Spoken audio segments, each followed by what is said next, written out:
and welcome to Let's Talk Nation. I'm your man, Rod Love, and sitting next to me, boy, I tell you, none other than the General Attorney Greg Jackson. Once again, it's on, but look, hey, without getting into too much detail, because we got a little bit of unpacking to do on the meeting of the minds. But how was your weekend this past weekend? Weekend was great, and the meeting of the minds made it even great. Listen, I got to tell you something about after you left. I got to tell you a story. Yeah, I'll tell you. But you know what, man? I got to tell you, boy, the weekend was excellent, Greg. I got a chance to go into chill mode a little bit. Yeah. But man, I don't know. What about your weekend, man? My weekend was good, man. Now, I'm gonna tell you what I did too, man. I started getting back into my short videos. Okay. And so I'm starting this series on my Instagram, on my on both my one of my Instagram pages, my LinkedIn page, and I may have it on my Facebook page. But it's called The Moment with Greg. And basically, what I try to do is in less than 90 seconds, is answer questions about things that other attorneys or clients ask me about the legal profession or cases and things like that. So the first question I answered this week was, I had a client say, why don't I have $1 million case? And I went through the elements and the factors of how you get to $1 million case, and why a lot of times people who think they have $1 million cases, even if they are injured severely, don't have $1 million cases. So I'm going to be putting that out initially, starting out once a week. And then what I'm going to do is I'm going to take that, I'm going to chop it up, and it's going to become a part of Let's Talk Nation as a compilation of moments with Greg, so that we can build up some added value. Facebook numbers. Added value. But you know what, Greg, with that, and I don't want to add to your task, but when clients ask that, doesn't a part of that go into from I guess a law firm perspective, looking at risk management to the firm?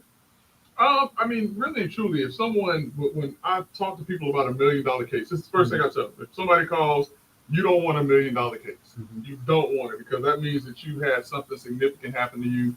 You've had multiple surgeries or injections, some type of fractured bone, or something where you have been impaired for a good period of time. And I have several $1 million cases under my belt, and I can say that I've recovered probably close to $50 million in the last couple of years or so. So I'm telling y'all this from experience. Right? I appreciate that, brother Armando. But what I tell them is that it depends on the type of accident that it is. If it's a motor vehicle accident, the injuries that you sustain in that accident. It depends on the treatment that you receive, because some people are involved in accidents, they get hurt, but they don't treat. Yeah. The first thing that defense attorneys look at, I was a defense attorney for 15 years, is what are your medical bills? And if your medical bills are low, that's an indication that the injuries aren't that bad, or at least that's what I'm going to argue to a jury. The next thing I look at is, do you need any future care treatment? Yeah. What is the possibility of you having to go back to a doctor again in the future, and the type of services that you're going to need? But the most important thing, brother Love, even if you have all of that, the most important thing is how much coverage the other party has. Oh, okay, I got Because if the other party only has $10,000 in coverage and no assets, guess what the verdict, even if the verdict is $1 million, guess what your recovery is going to be? $10,000. If they have $50,000 and you have $1 million in injuries, and the jury comes back with $1 million, it's going to be $50,000. You know, I'm thinking about something you just said. You don't want $1 million case because you don't want the severity of what happened to you. I mean, because I'm sitting up here saying, I don't want to lose my hand, my arm, my leg, because to me, you thought it's gonna be worth more than $1 million, but I don't want to lose that. Listen, the $1 million cases that I have had involves multiple surgeries. Some actually involve fractured bones that have resulted in deformities that a person is never going to come back from. Some of the $1 million cases I've had on the other side involve death. And so when I say that, I don't want a $1 million case personally and have to deal with that, I don't want a $1 million case. Now, if someone has an issue and a problem and they need someone that can handle $1 million case, it's a lot of great attorneys out there, but I'm only talking about one tonight. Talk about me. So you know what I'm saying? If there's something's going on, I mean, I know $1 million cases look like as a defense attorney and as a plaintiff. Hey, so in those clips that you'll be creating, are you going to have any that's going to talk about to clients how much they should value if you would, the advice from their attorney, because the only reason why I'm saying that, Greg, is I remember a couple of cases elsewhere where clients were saying to their attorneys after advice from their attorney that, hey, look, I would recommend that you settle, and they wanted to roll the dice. So, this is what I say. There's no layperson who's not an attorney that has been in the courtroom more than an attorney that tries cases. Mm-hmm. None. And what that means is that as trial lawyers, we see juries all the time. Well, we should see them all the time. I see them quite a bit. We see how insurance companies resolve cases and mediations all the time. Mm-hmm. And so when we talk to clients about, hey, listen, this is the potential value in the case, because the outlier in jury trials is we don't know who those individuals are going to be. Mm-hmm. But when we're sitting there and we're saying, listen, there's a risk associated with going to trial, there's really truly a risk. And it's for both sides. And it's a matter of who's going to take the bigger risk. Now, I will say that plaintiffs, we have a bigger risk because we have to build the case. Mm-hmm. We have to build. I make it akin to if I was building a sandcastle, I got to make sure that everything is in place. It's going to be structurally sound. And that's how we as plaintiffs attorneys have to set up cases. As a defense attorney, I was the bully on the beach, because all I have to do is come and just kick it over. I don't have to do it. It's like a bull in a china shop. Just pour water on there and all this other stuff. It don't matter how I tear it up. I just want to tear it. So, because all they have to do is put a little bit of doubt in a case. And if they put a little bit of doubt in the case, guess what? We lose. A jury trial for plaintiffs is like an election in Iran when Saddam Hussein was in power. You got to win by 100%. And he will win about 96%. So you have to be better than Saddam Hussein, because every single juror on that panel has to rule in your favor. Great. Isn't there something to be said? And I don't remember what that old saying is about a person representing themselves, or a doctor who wants to operate on themselves. Represent the food. Yeah. And that's true for a couple of reasons, because if you represent yourself in a case, you're too close to it. Mm-hmm. If you're representing a family member, you're too close to it. I say that a lot of times. So, I mean, it's good to be that moral support for, a family member or something like that. But a lot of times you need to take a step back and let somebody come in that can be, less emotionally involved in the outcome of the case, because that's where you're going to be. So, well, I'm going to take some wisdom, because when I see, or when I've seen attorneys that have found themselves in a situation, I just often notice those attorneys have attorneys representing them.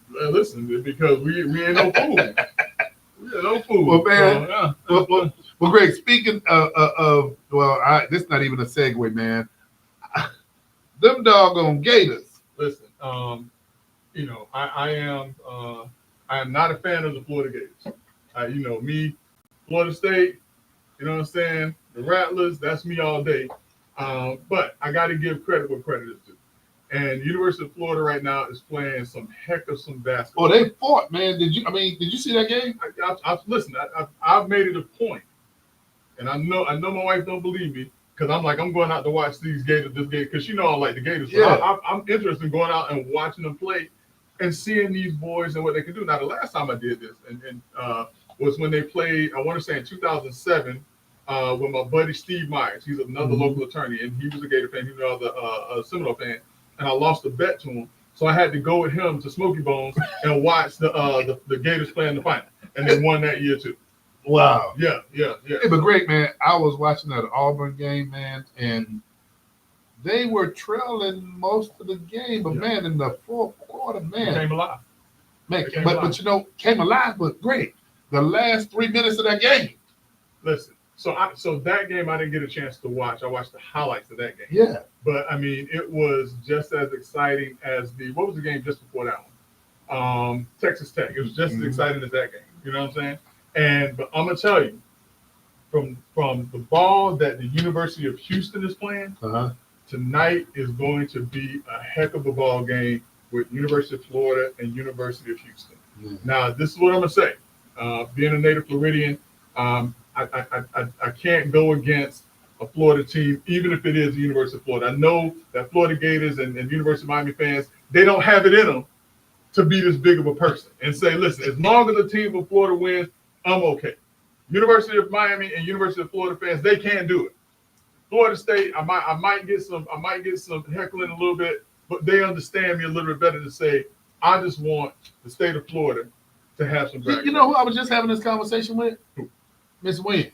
Oh, really? Oh, yeah. I was just having this conversation with her to say, hey, at the end of the day, root for Florida. Root for the Florida team. Yeah. I mean, I ain't no big Gator fan. Yeah. I'm a UM guy. Yeah. But I was like, come on, Miss Wynn. We got to bring it back home. I don't disagree with that. And you know, if he's listening, I know my dad is happy to hear that because he's a huge Gator fan. But if he's listening, you know, the mayor of Apopka would probably be doing backflips right now to hear me say that I'm actually rooting for a Florida team to win tonight. And you know he is focused. He's focused. You're talking about none other than Mayor Brian Nelson. Right. He is focused. Right. No, absolutely. But listen, so you know, good luck to good luck to both teams. Let me just say that because they played some tremendous ball this year and throughout this tournament. But hopefully, you know, we get a team from Florida that can bring it back to the state, and so that way we can have someone to call in and let them know that they're tuned in to two of the most influential voices in Central Florida on our Monday Night Podcast. Brother Love and Greg Jackson, the dynamic duo guaranteed to raise your IQs 20 to 25 points. And on some nights, Brother Love, we go 30 to 35. We gotta do it, double it if up. you want to be a part of the night show, all you got to do is hit 407-921-6195 or get your little Facebook, Twitter fingers going, and you can join us right here online to talk to two of the most influential voices in Central Florida. Brother Love and Greg Jackson, dynamic duo. Brother Love, let's get it on. Hey, Greg, before we leave, man, that one note, man, I got to tell you, I saw something in UF that the only other person, and I'm saying I saw it in the team, but you and I have witnessed it in a person who has since retired from the NBA, but this person used to wheel their team to a victory. And I'm talking about none other than Michael Jordan. This is two people like that. Who was the other one? It's Kobe Bryant. Oh, yeah, you're right. I don't disagree. I can't, yeah.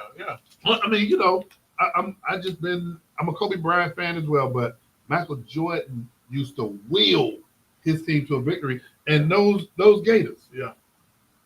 That game. Yeah.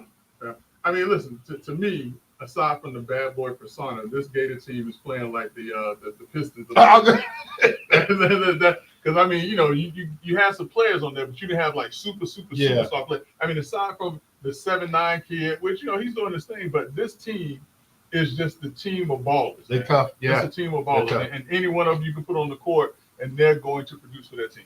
Well, man, okay, enough with basketball. Hey, Greg, man, the Trump tariffs, man. What's any updates?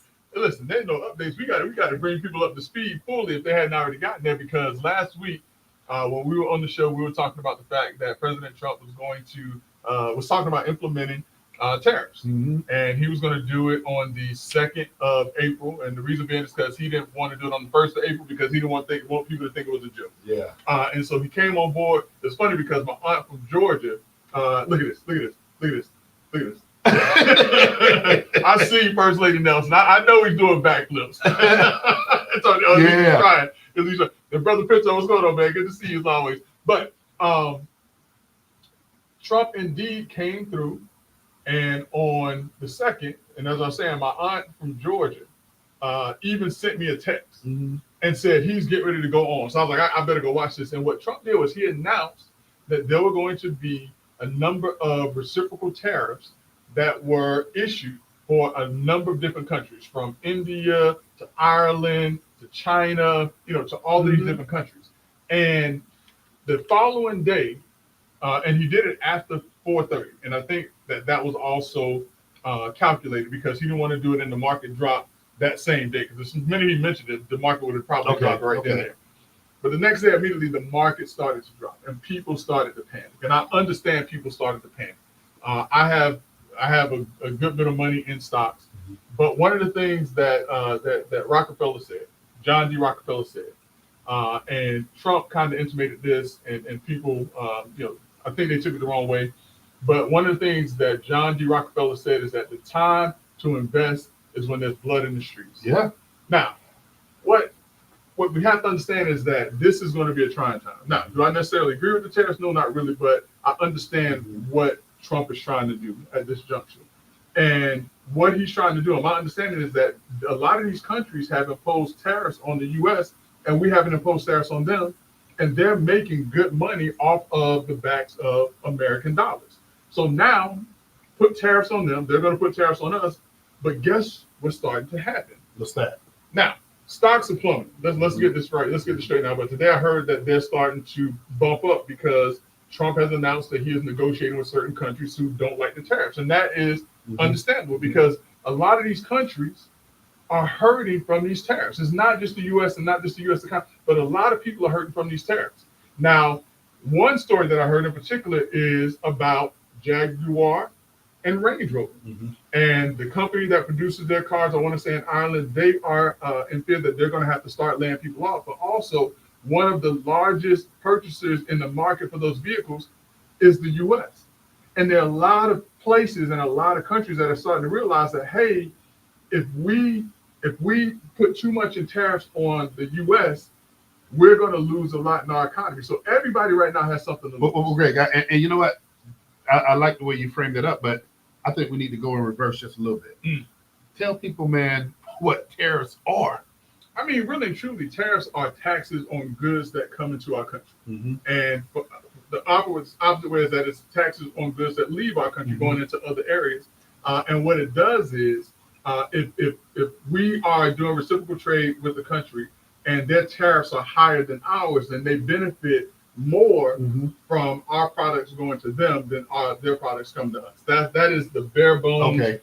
You know, without putting too much on it, that's just the barest essential of the understanding what a tariff is. It's a tax on goods that are leaving our country, or taxing the countries that are sending goods into our country. So here's a question that came to me today, and I couldn't even answer it. And that was, you know, somebody reached out and said, Brother Love, well, how long has United States allowed what people are talking about unfair tariffs against the United States? How long has this been taking place? And then why now? I mean, I responded to the why now piece, and the why now piece is the fact that, you know, when you look up and, you know, there's the belief that there's been a lot of taking advantage of, if you would, then that's the answer to the why now. But I couldn't answer how long has this been going on. I mean, tariffs have been around. I mean, what is it? No taxation without representation. If you look at it, I mean, tariffs or taxes and things like that have been around, you know, since nearly the inception of this country.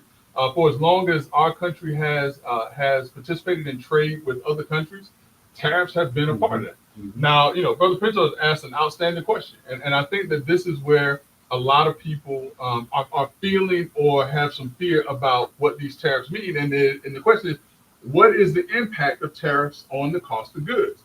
And obviously, if it's for goods that are coming into our country from other countries, those goods, or the price of those goods, are going to increase. So I mean, that's the natural effect of a tariff on tariffs to the price of goods. But here's the other thing too, and this is what I'm hearing. Now listen, I'm not an economist by any stretch of imagination. All right, I'm just not. Now, I'm smart enough to where if I had to put an economist on the stand, I could get up to speed and I can ask him some questions. All right, so I know that much. But the thing that my understanding is that what these tariffs are going to do is it's going to force U.S. companies to make goods in this country that we were relying on for other countries to produce for us. And so what that means is that, in theory, what it means is that it's going to strengthen the manufacturing industry here in this country. It's going to strengthen the steel industry in this country because now we're producing those goods ourselves and we're paying American workers to produce those goods. Okay, let me ask this question then. I mean, I'm glad you laid it out that way. So let's just say products that we receive from other countries, we've been getting them at let's say a low rate, and then manufacturers or retailers are able to go ahead and put an additional cost on it, and then it goes to the consumer, right? And we're paying it. But you look at now we're able to produce those same products in America. What was the reason that we were buying them from another country to begin with? Because of price. Right, because they were cheaper. So produce them cheaper. Yeah. So now, based on, and I'm just asking the question because I don't know the answer, but now you see we placed a higher tax on tariffs for other countries sending their products here. Right. And basically the consumer has to bear the grunt of what the prices are going to be. Right. So now we produce them here. Do you foresee that the consumers are still going to bear an additional? I mean, listen, in theory, it's going to cost more to make products here in the U.S. Okay. The labor And that's where I was costs trying to go. Yeah, the labor costs are going to be high, but the thing of it is that the products are going to be better also. But also, as we produce, more than likely, what's going to happen is other countries are going to want what we produce also. America has always been the leader in that respect, in a number of different categories. Now, the other concern and another issue was a national security concern, because what people were saying is that if we're relying on all of these other countries, if we're relying on China to produce semiconductors, if we're relying on this country to produce our steel, if we're relying on this country to provide us with lumber and different things like that, if we were to go to war and we had to build these products, now we are relying on enemies or other countries to sell us the goods that we need in order to provide or to produce certain certain instruments of war for ourselves. So the other thing is that now, if we're able to produce those things here in our own country, then it takes away that national security issue or concern, in theory. Great. I mean, when you listen to the pundits, what are you hearing most? Now, y'all know I had to jump in here. What you got, Doc? I want to ask this question. Where they going to build all this stuff at? What do you mean? Manufacturing. When you talk about bringing it back into the country, bringing it back into America? Right. When was the last time you seen Detroit? They're begging for business in Detroit. Pennsylvania begging for business. It's Texas, not only that, you got to train a workforce. Create unnecessary I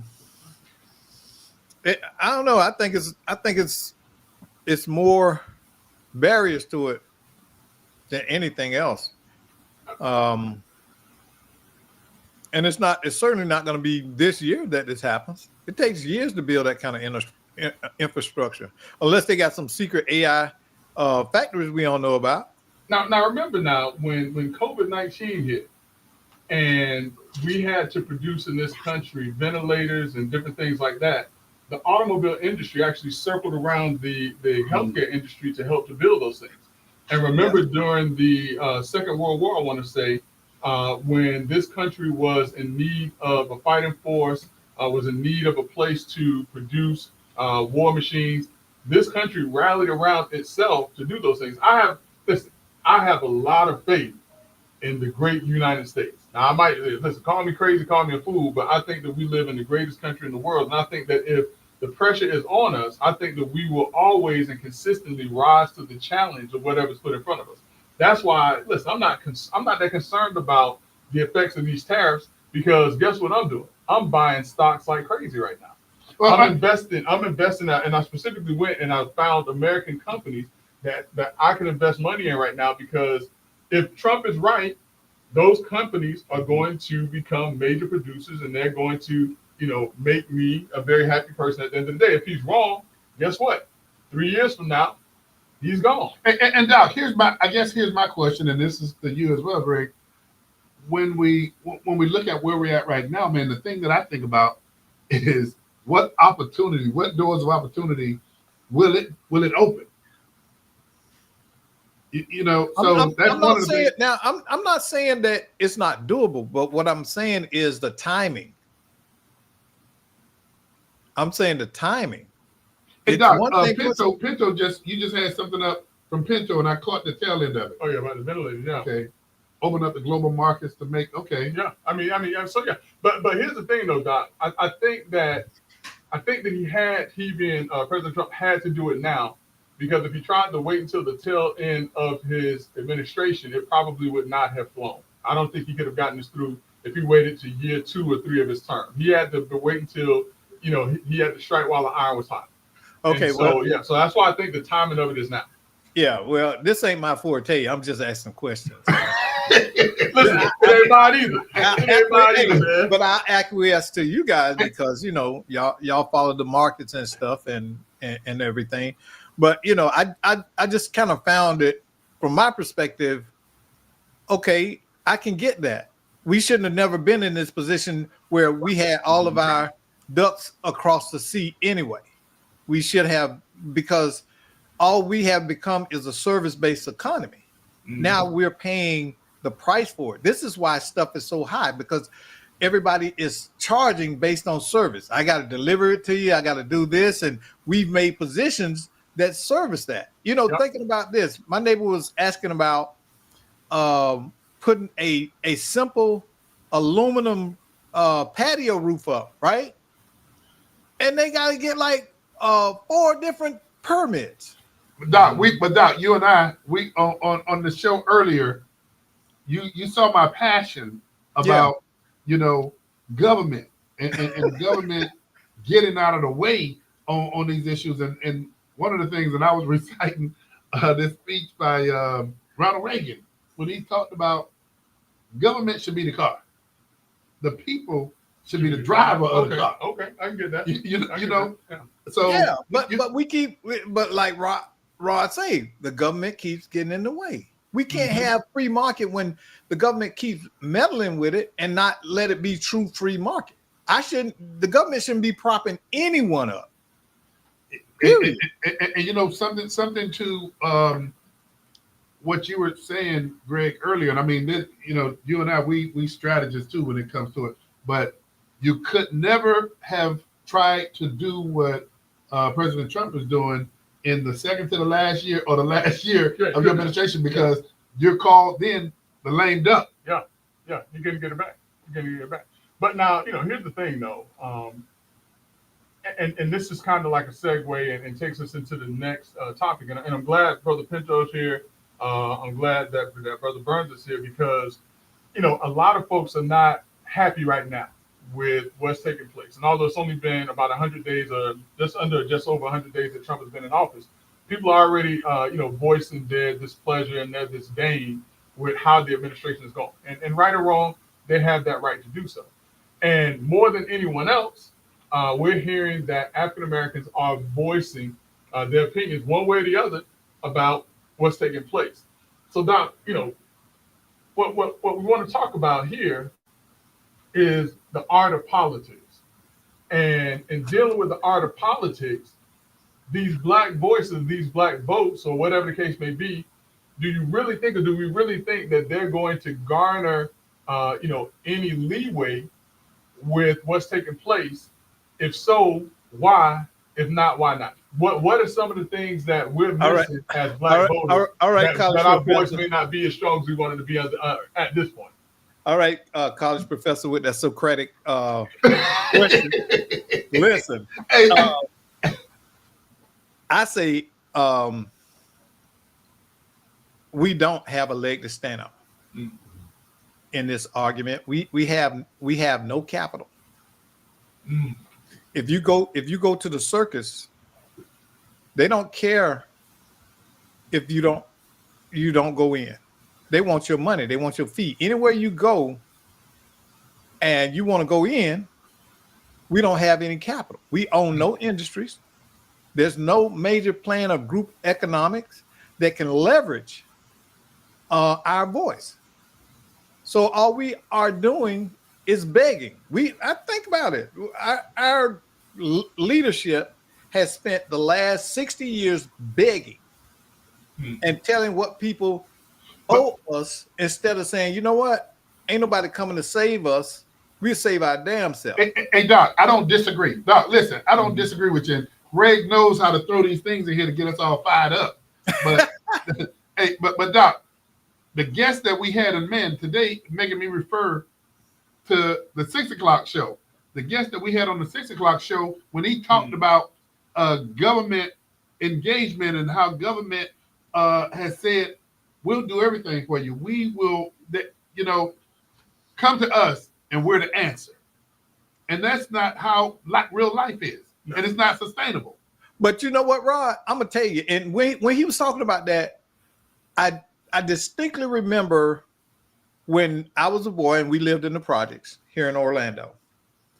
They would come around and inspect to see if men were living in the apartments, because it was a goal back then that no men are to be in those apartments, and that disjoin the family. That, because they were, the women had the house, so to speak, low income, but they couldn't have a man living in there. If a man was there, they got put out. So what did that do? For a lot of people who were disadvantaged in those situations, getting that help to have housing was a great need, but it split their families. I knew dads that lived back home with their parents, but they were still with their wife, and the wife and the kids lived in the project. Or the people would come and the women would take the clothes and move it down to somebody else's apartment who wasn't getting inspected at that time in order to pass that inspection. And then when it was over with, put the stuff back. Hey, Doc, this is a great conversation. This is a great conversation. And the question is why Black voters are ignored. And for those of you who are tuned in to Let's Talk Nation, we invite you to join this conversation. Just dial in at 407-921-6195. But what do we have to offer? Doc, but here's the big thing, Doc, and you mentioned it, and you touched it, and then you ran away from it. The biggest I know I ran away. you ran away from it. The biggest issue with Black voters, in my mind, is that we don't put our money where our mouth is. That's it. Oh yeah, I agree 100%. I didn't run away from that, and we've all said that we won't. Let me say, you don't understand the invest. Yeah, you touched it, but I thought you were going to take the next step into it, and okay. so and maybe I should you absolutely went the other way. Absolutely. But here's the thing: politicians understand one thing, and they understand that the lifeblood of any campaign that helps to sustain their campaign It's money. and move forward is money. Money. And a lot of times when we as African Americans, we don't go, when we go to forums, we go there to make a lot of noise. Yeah. We go there to make a lot of noise. We don't go there to write checks. The politicians, they're going to those neighborhoods and to those individuals who are writing those checks. Not to say that they're paying for votes, but what they're doing is they're giving those politicians the resources that they need to get their message out. So let me break down what you just said. Let me break down what you just said. Hold on. You are valid. Now, what's on the flip side of that? The politicians come to our community and get the votes for what? Free. For nothing. But you know what? But Greg, I want to go back to where you're at on this. And you and I, we've experienced this a great deal where we have folk that say, hey, I need some help. I got a program here and I need for you to talk to representative or senator this or commissioner this. And you ask the question, what have you done? And I mean, I'm going the way you're going, Greg. What have you done to support this person when this person is looking at those other folk that are calling him that put some skin in the game? Listen, let me tell you this, and y'all can say what y'all want to about me. Anytime I want to talk to a politician, I send a message through my good friend, Brother Love, and say, tell him I got a check for him. Hey, and that he does. And that he does. And listen, I'm not saying, listen, I'm paying for anything. Listen, if I'm going to support you, I have to show that I support you. And the way that I do it is you have to put your money where your mouth is. Yeah. And listen, and Doc, he does that too. I know. You both do. You both do because Doc, let me tell you why I understand that, and you know why I understand this, because you were there with me, walking door to door with me for some of this stuff, because I ran for public office, and I knew because I had volunteers that wanted to be paid. Yeah. I had literature that had to be paid for. I had signs that I had to get. I had social media stuff that I had to get out, and so when I'm trying to keep this campaign going and let people know about Greg X, who I am, I gotta raise some money. Yeah. And so now I understood, because people weren't writing me checks like that. I gained a better understanding and a greater respect for the fact that I have to seed into those that I believe in. And you know what, Greg, you hit right on the point. But here's the other thing that some people, I want to make sure people understand. Folk don't expect you to write your mortgage to them, but they want to see that you as invested in them as you want them to be invested in you. Right. Yeah. So yeah, I mean, listen. But at one point now, there was a period in the 70s where the grandmamas would do that. I can distinctly remember my grandmother giving money for local elections and stuff like that. It wasn't a lot, but they did it. They call around and say, hey, we're going to help so-and-so. I got $50. I don't say how much you got. You know, the telephone back then was a bad piece of technology. Yeah, but Doc, the value of the process has evolved over a period of time. When my grandmother was alive and you saw politics, really back then they wanted feet on the ground. The value of retail politics was you knocking on people's doors. As time is going on, the value of politics has gotten expensive. Well, districts have gotten bigger. Yeah. There are more people in areas where people are looking to run. The way to get the message out has gotten more expensive. Yeah. So, I mean, listen, back in the day, you could probably run a full campaign for $1,000. Times have changed. Now the other thing too, Doc, I think that, and I believe you'll agree with this. Brother Love may not rock with me on this too much. I think that black voters are too emotional. Yeah, I rock with you on that. I rock with you on that. I agree, but that's the legacy we have. That's the legacy. They respond to great orators. Okay, think about the most effective leadership we have been those who could turn a phrase, if you will, and get to that heart muscle more than that brain muscle. And that emotional thing has become a cornerstone of what we respond to in politics. We're not practical when it comes to politics. Look at the fact that Orlando, a district in Orlando, elected a 21 time arrested commissioner. And the more you pointed out problems, the more people don't attack her. We're talking about character. Yeah. And here's something I want to bring up, and I want to bring this up from the perspective, Doc, and I think I had this conversation. Have my money. Who is that? You? Yeah, the words of Rihanna, better have my money. But here's something, man, that I just over the weekend I was thinking about this, man, and I think about our leaders. And Doc, when we talk about emotional voters, and come on, let's give it up. You do have individuals that'll go to the ballot box and vote for another black person just because they're black. Right.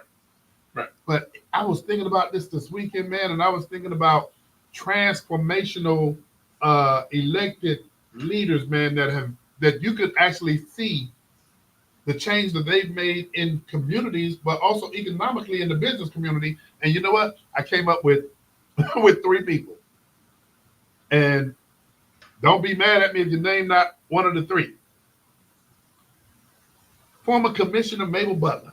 Now, remember, you got to tell folks you're talking local now, because if people think you're talking statewide, I'm talking local. I'm talking local. Yeah. I'm talking local. Former Commissioner Mabel Butler.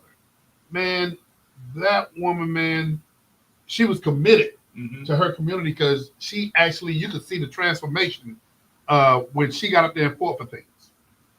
On the city side, former and God bless the dead Commissioner Daisy Lighter. Man, you talking about fighters. You talking about people who would say, hey, look, if this new airport is going to be opening up contracting, God dog it, I want to see some folk that look like me that have competency get a contract. And last but not least, and I leave this person last but not least because some folk may say how he navigated, but man, I think this guy navigated like a true champ when he advocated for folk. And this is none other than the city of Orlando's first black mayor and commissioner. And that was Ernest Page. Man, when I say those folk, when I look at the work that they put in, you can see it changed communities. I'm still looking for that. Yeah. But they and all 3 of them are people that didn't go along to get along. Yeah, that's true. Yeah, good point. And that's it. They had the courage of their convictions standing with them. I knew all of them personally. Man, and good point. He hit it on the head. And that's what it takes. Say, no, you over here making you over in East Orlando and you just built a $2 million dog park. We need this over here in my community. Now, for all of Regina Hill's issues, she did start the process of improving and getting some things done. Okay, she did a lot for that district, more than had been done previously. But what I found out is, God bless the dead, Daisy Lynham had Alzheimer's for a very long time. We didn't know. And that was, even when she was in office, this was going on. And I found that out, unfortunately after her passing. But that answers a lot because, she was affected. When she first got in there, she was knocking down dragons and slaying everything. Those three were gladiators. But let me jump to this. Greg and Doc, here's something that I think is really problematic for the Black community, and that is the agenda. Yeah. I mean, and the agenda or the lack thereof, or the fact that the Black agenda is hijacked by other groups from time to time, and we're so ready to jump on other people's issues who aren't as ready to jump on our issues and help our issues. But when the last time have we heard a solid Black politician with a slate? There's some out there. But we haven't heard. So let me tell you this. Let's segue this way, Doctor. You'll probably appreciate this. Now we're not going to mention any names because we want to protect the identity of the innocent. We want to say it that way. But Brother Love and I had a nice sit down conversation with a very influential member of the community and a African American politician who we believe have a slate. Yeah. And that conversation, which lasted over 3 hours, Brother Love. Yeah. Well over 3 hours for a couple of weeks. Well, the last time I had a conversation with the innocent, they told me they quietly getting stuff done. So, but listen, let me say this. That meeting yesterday, that 3+ hour meeting on yesterday, I think is going to be the catalyst, Doc, and I think that you're going to appreciate if we're able to pull together what we're hoping to pull together for this community. And I'm not going to say the community, Black community, but I'm saying this community, Central as a community, whole. as a whole. Yeah. If this comes together with pulling together the individuals who will come to the table without their own agenda, but for the betterment of the community, we're going to see what you always talk about. Where is our slate? Where's our agenda? Because that was the catalyst of that conversation on yesterday, and being able to put differences aside and understanding that you don't always have to be the biggest voice in the room, and we don't always have to agree personally.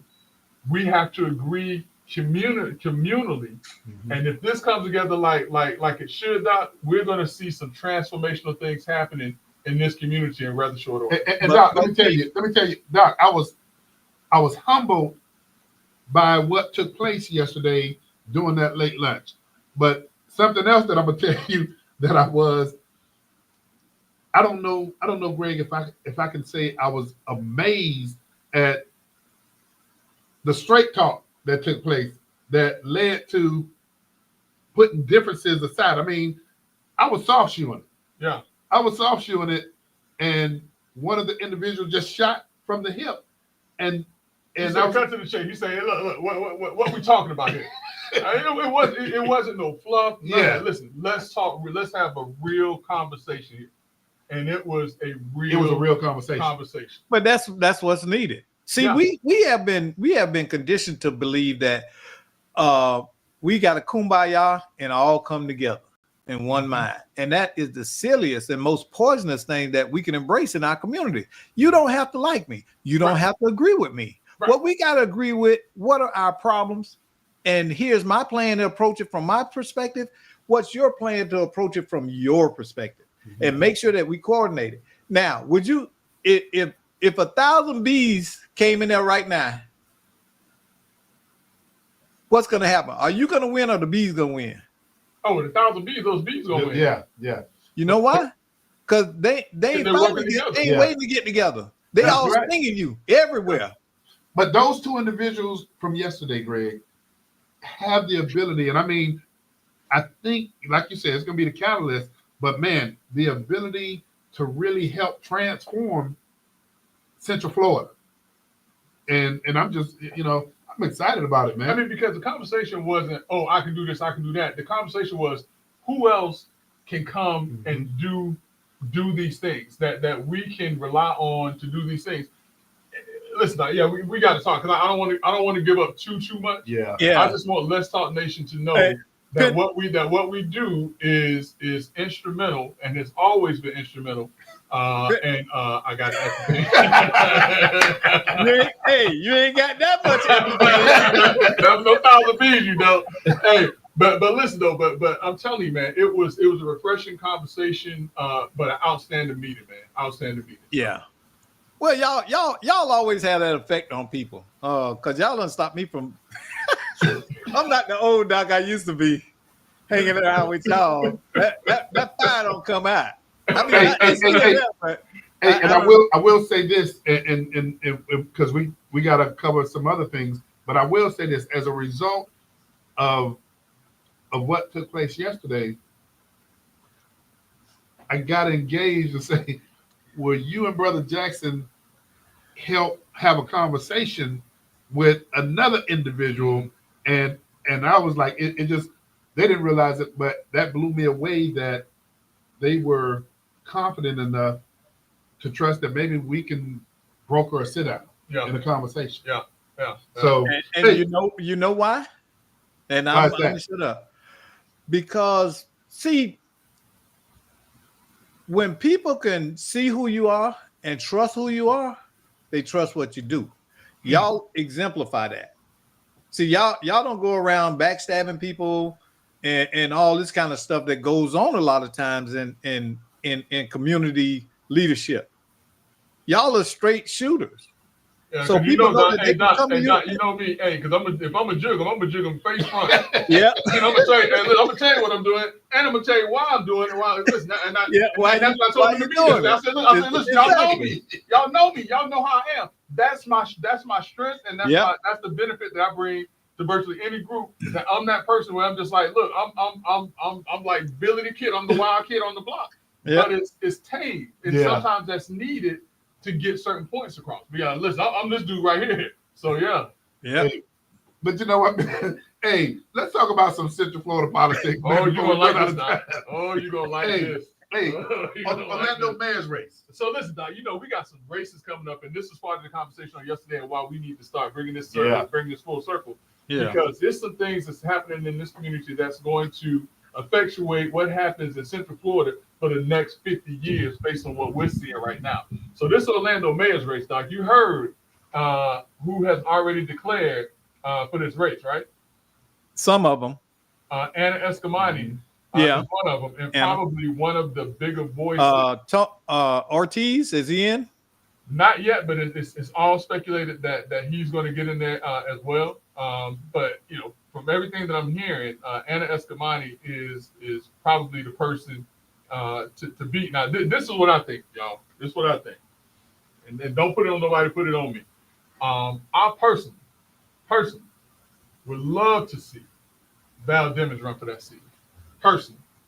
I think that Val Demings would be an outstanding mayor for the city of Orlando, given her connection to her background. Although she's not from Orlando, this is her community and that she has represented to the highest level.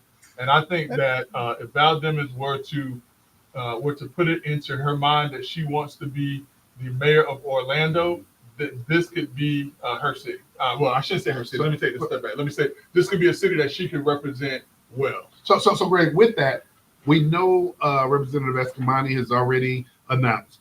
I haven't heard anybody else name associated with running for the city of Orlando, and I think it's right. It's only just for us to put things in perspective. Mm-hmm. You're looking at a municipality that's maybe close to a $3 billion revenue stream now. The city is that? Yeah. What's the county? County's closer to $8 billion. What did I have? So when I was there, it was $6+ billion.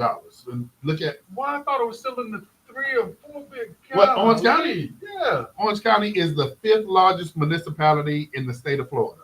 Wow. I listen. Okay. So that's part of what a CEO would run between those two municipalities. But the other thing that, and Greg, I hate to mix this with that, but right now, Orange County, because of the last vote, is going to be expanding the 6 commission districts by 2. So now you have 8 commission districts, and they're redrafting those population districts now. And here's something that is really critically important. If you're not paying attention, and I'm looking at a couple of districts. I'm looking at District 6. I'm looking at District 2. And if you're not paying attention, you could have compacted districts in areas of poverty in those districts. But you know something about poverty, and I hate to say it like this, but the numbers are bear out itself. What doesn't happen in high communities of poverty when it comes to elections? Doc, I'm gonna let you handle this. That's I'm gonna let you handle what don't they do in low income circumstances when it comes around town for elections? Vote. That's it. Yeah. And so I'm really, and see, normally, and Greg, this is how we take people to school. Normally, when people see those districts drawn, they don't think about looking at the GIS mapping and look at how compacted or communities of poverty. Listen, But why? go ahead, Doc. Why is it? Why is it that those people don't vote? They don't trust politics. They don't trust politicians or the political system. Well, I mean, it's like what you've been saying. For how many years have people been told that if you vote for this person, your life is going to change, and then they wake up 10 years later and they're still in the same circumstance and condition that they've been in? well, see, that's because the people lying to them. Yeah. But here's another factor I do want to throw out. Another factor is the lack of knowledge and education. And something I'm going to say that I think was going a long way, and it's something that a good friend of ours did, and that was former supervisor of election, Glenn Galzine, when he instituted for not-for-profits to actually go out year-round, not just when an election is taking place. When an election takes place, and we've been the biggest critics of it, where people show up 60 days before an election. Well, this process would have educated people year-round. We talk about get out the vote 90 days before an election. Yeah, and we need to be talking about develop the power. Yeah.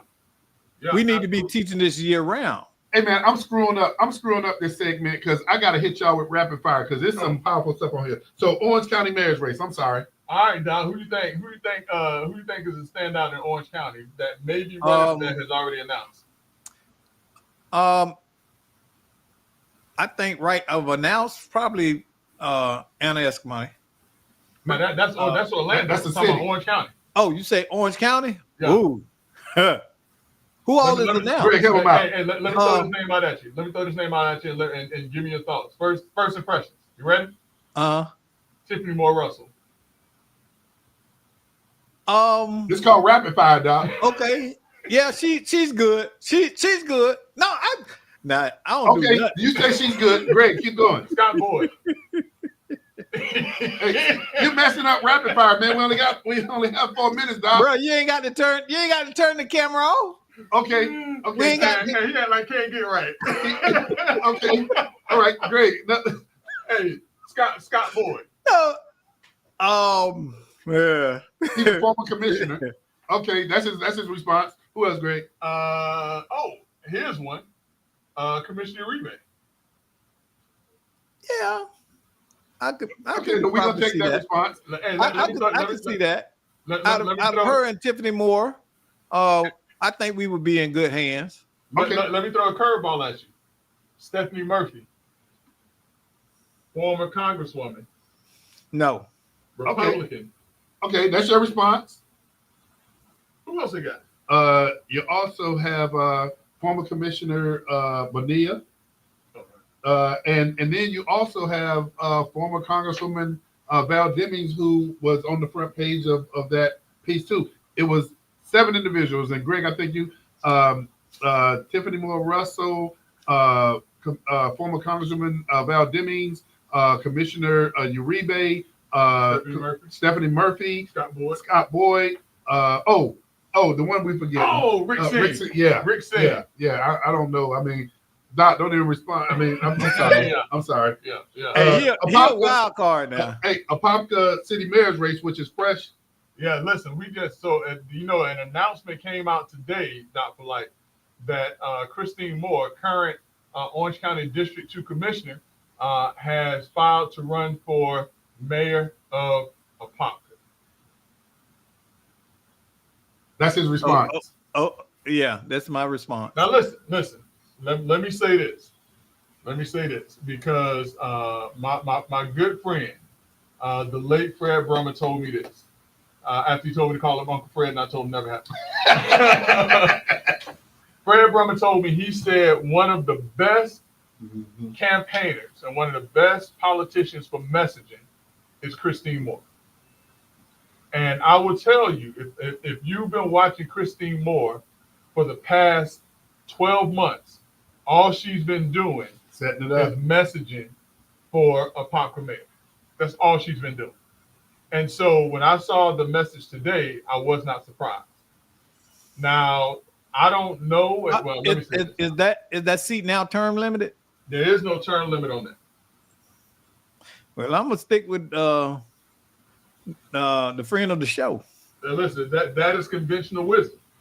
But in sticking, we also got to make sure we understand the task that's ahead. Exactly. Because understanding the task that's ahead.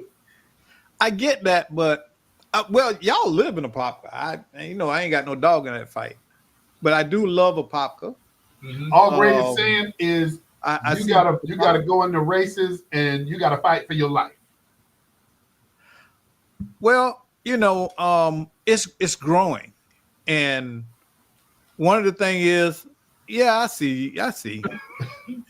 One of the things is who's going to manage that growth well. Yeah, that's the big question. I mean, someone who's been doing it. And that's it. Is it going to be open to vault? Is it going to be open to vault to developers, or are we going to manage the growth? And then be fair. So it's some stink still in Apopka politics, and y'all know what I'm talking about. Somebody had to go somewhere else to become the chief, when by all rights and commitments from them, it should have been their time. Mm-hmm. Okay, and there was nobody else more qualified in that department. You're talking about the police department, right? Yeah, I got you. And there's more to that story, but you know what? Here's what we're gonna do. We have some other items that Greg, I think we're gonna save for next week. Listen, the one that we really need to be talking about. I know which one you're going. We could do some overtime. No, we can't. Greg, go ahead and tell them real quick about. It's gonna be. Listen, the rate, and we got to put this one at the top next week. I said we're gonna do it, but the one that we're gonna have to really dig into is the Florida Senate Senate District 15 seat. Yes, we got to talk about that one. Hey, so we're gonna. Is that the one with the brother and the sister? That is it. Making national news. Did you know that? I guess some people down there with a newspaper listen to us, because the next day, guess what was in the paper? Of course, I know. Man, hey, you know what? Yeah. You know what? I tell you what, we've had a great time, and Brother Jackson, I guess, man, when we come back next week, we're gonna put these at the top of our list, man. Great. You do not have to go home. No, y'all ain't got to go home until next week. Tune in to Let's Talk Nation, because we got places to be and places to go. Y'all can leave. Not gonna go ahead and do some overtime and talk to the people. Well, you do your overtime. Hey, y'all, tune in next week to Let's Talk Nation. We look forward to seeing you. Hey, Pinto, we appreciate you, brother. Absolutely, man. Y'all have a good one.